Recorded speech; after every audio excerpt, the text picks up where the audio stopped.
JBNN will keep you informed. I'm Michelle Jones. Before we get into the news, please remember to like, subscribe, leave a comment, and share the news with someone today.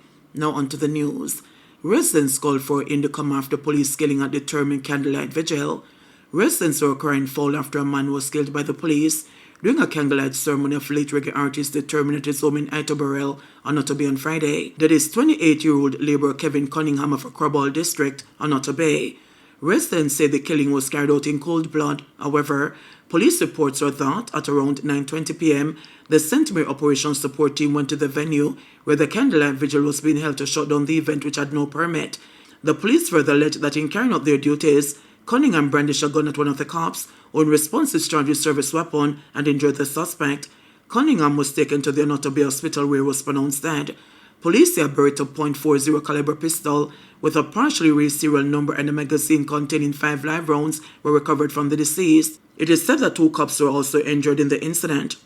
Police say a Beretta .40 caliber pistol with a partially raised serial number and a magazine containing 5 live rounds were recovered from the deceased. It is said that 2 cops were also injured in the incident. An alleged eyewitness said that when she arrived at the candlelight vigil sometime after 9 o'clock, a policeman who is assigned to the Centenary Division was in the process of arresting a man who resisted his efforts to do so. Last night when I come out of the taxi, me and my cousin them, we hear wrestling at the yard with the police and the selector man. Him tear off the selector clothes, handcuff the selector and bring the selector go way up the road. Anyway, I run coming back bird speed. Him and a man toss up and him and the man arrest the ground and the man overthrow him. And him take out him gun and him gun go off and gaze him in him face. When him get the gaze in him face, him run come out so breathless. And my cousin stand up right so attack on him phone to him uncle. When I talk to him uncle, him come out and say to him, say, why you keep me from my cousin turn to him and say, me no kick you. So by the time my cousin said that, I one shot my cousin in him chest and my cousin said, I saw me other dead. And my cousin said him give him the next shot in him chest. The Independent Commission of Investigations INDECOM is investigating. Principal of Whitfield Primary dies. The Whitfield Primary School community has been plunged into mourning following the sudden death of Principal Karen Powell on Friday afternoon. Powell collapsed, and despite the swift response of a medical doctor, she was pronounced dead at the scene, according to a statement from the Education Ministry. The ministry has activated its trauma response protocol and will visit the school on Monday to provide grief counseling and to support the students, teachers, and the wider school community. Education Minister Senator Dr. Dana Morris-Dixon has expressed sorrow at Powell's demise. The ministry is saddened by the passing of Powell, who was an exemplary educator. We offer heartfelt condolences to her immediate family and the students and staff she served, she said. Man killed after truck overturns onto his vehicle. A 25-year-old man was killed after a truck overturned onto his car on Cotton Tree Main Road in Trelawney on Friday. The deceased has been identified as Domoy Wright, a resident of Queensland District, Albertown in the parish. The Ulster Spring Police say the incident occurred around 2 p.m. when the driver of the truck, which was heading towards Albertown, allegedly lost control of the vehicle. The truck overturned on Wright's out of its motor car, which was traveling in the opposite direction. Police and the fire personnel had to cut Wright's body from the wreckage of his car. The truck driver has been warned for prosecution. Motorcyclist dies after getting entangled in utility wires and falling off bike. Police are investigating the circumstances surrounding the death of a motorcyclist who died from injuries he suffered after falling from his bike on Friday. That is Vidmore Lewis, 37, otherwise called Juggis of Goodwill in St. James.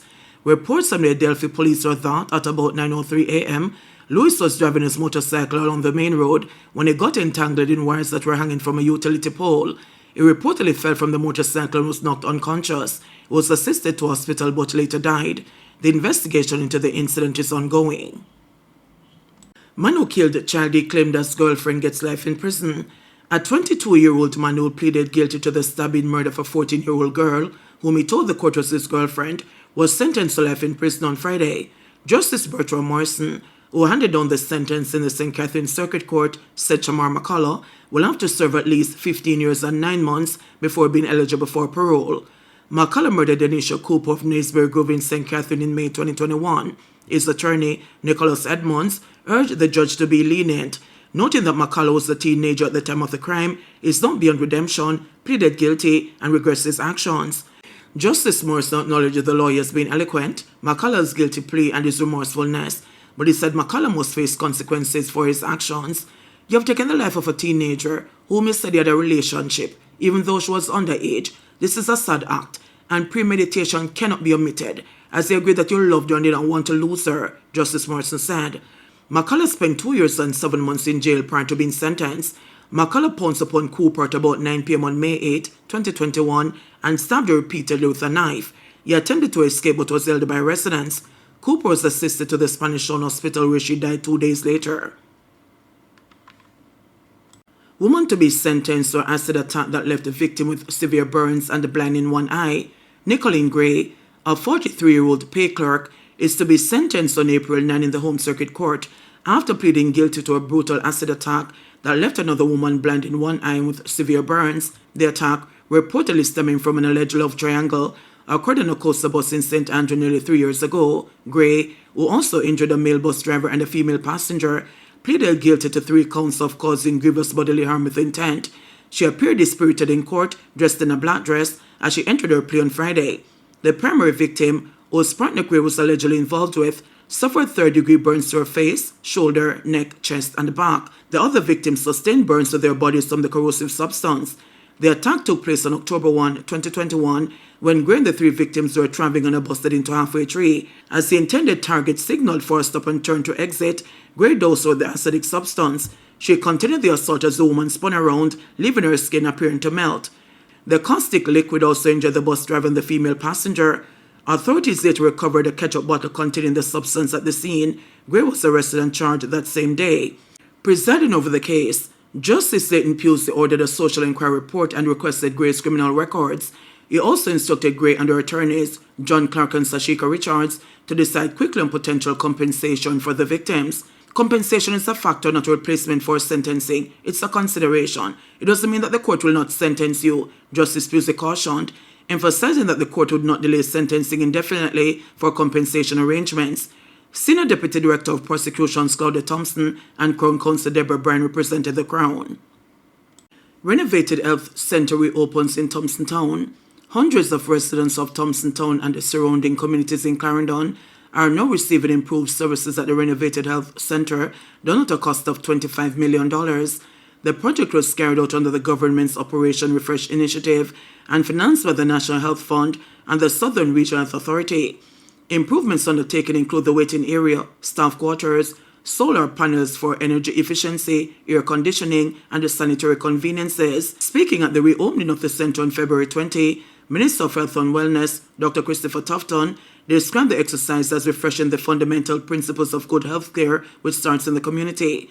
In the place where people are born and raised, your health center gives you the advice, the guidance, and the fundamentals about health-seeking behavior. Drink more water and get your immunization shot, the minister said. Tufton urged community members to access the services at the center and check on their health status, which could lead to their longevity. We have to start with the very basics, the fundamentals of good health, he said, stressing the need for individuals to make regular visits to health centers.